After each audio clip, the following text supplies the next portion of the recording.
ഈ യമുന നദിയെ സംരക്ഷിക്കണമെന്നാവശ്യപ്പെട്ട് പത്തനംതിട്ട സ്വദേശിനിയായ ഒരു 10ാം ക്ലാസ്സുകാരി പ്രധാനമന്ത്രി നരേന്ദ്രമോദിക്ക് ഒരു കവിത എഴുതി അങ്ങ് അയച്ചു.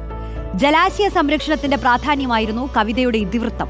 കവിതയ്ക്ക് നാഷണൽ മിഷൻ ഫോർ ക്ലീൻ ഗംഗയുടെ ഡയറക്ടർ മറുപടിയും അയച്ചു. യമുന നദിയുടെ നിലവാരം മെച്ചപ്പെടുത്താൻ നടപടി തുടരുകയാണെന്നായിരുന്നു ആ മറുപടി. തന്റെ കവിത പരിഗണിക്കപ്പെട്ടതിലെ ആഹ്ലാദത്തിലാണ് ഈ 10ാം ക്ലാസ് വിദ്യാർത്ഥിനി.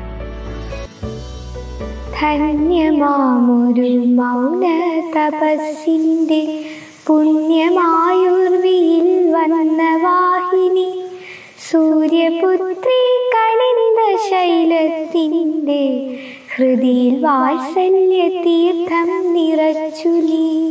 യമുന നദിയെക്കുറിച്ച് താൻ രചിച്ച 52 വരികളുള്ള കവിതയാണ് പത്തനംതിട്ട അടൂർ വടക്കെടുത്തുകാവ് സ്വദേശിനി 10ാം ക്ലാസ് വിദ്യാർത്ഥിനി ഭദ്രഹരി പ്രധാനമന്ത്രിക്ക് അയച്ചത്.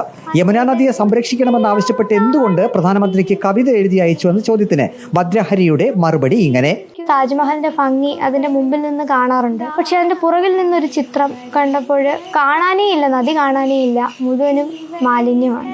ഭദ്രഹരിയുടെ കവിത കേന്ദ്ര ജലശക്തി മന്ത്രാലയത്തിന്റെ ശ്രദ്ധയിൽപ്പെട്ടു. നാഷണൽ മിഷൻ ഫോർ ക്ലീൻ ഗംഗയുടെ ഡയറക്ടർ പ്രവീൺ കുമാറിന്റെ മറുപടിയും ഭദ്രഹരിക്ക് ലഭിച്ചു. മറുപടി കിട്ടി, ഈ കവിതയും കത്തും കിട്ടി. അതുപോലെ 6400-ലധികം കോടി രൂപയുടെ പദ്ധതികളാണുള്ളത്. ഇങ്ങനെയൊക്കെയുള്ള വിവരങ്ങൾ ഉൾപ്പെടുത്തിയ ഒരു കത്താണ് കിട്ടിയത്. 2 തവണ സംസ്ഥാന സ്കൂൾ കലോത്സവത്തിൽ മലയാളം കവിതാരചനയിൽ ഭദ്രഹരിക്ക് A ഗ്രേഡ് ലഭിച്ചിരുന്നു. ഭദ്രഹരിയുടെ കവിതകൾ ഉൾപ്പെടുത്തി ധനുമാസ പൗർണമി എന്ന പേരിൽ കവിതാ സമാഹാരവും പ്രസിദ്ധീകരിച്ചിട്ടുണ്ട്. അടൂർ ഡെപ്യൂട്ടി തഹസിൽദാർ ഹരീന്ദ്രനാഥിന്റെയും അധ്യാപികയായ സുമയുടെയും മകളാണ് ഭദ്രഹരി.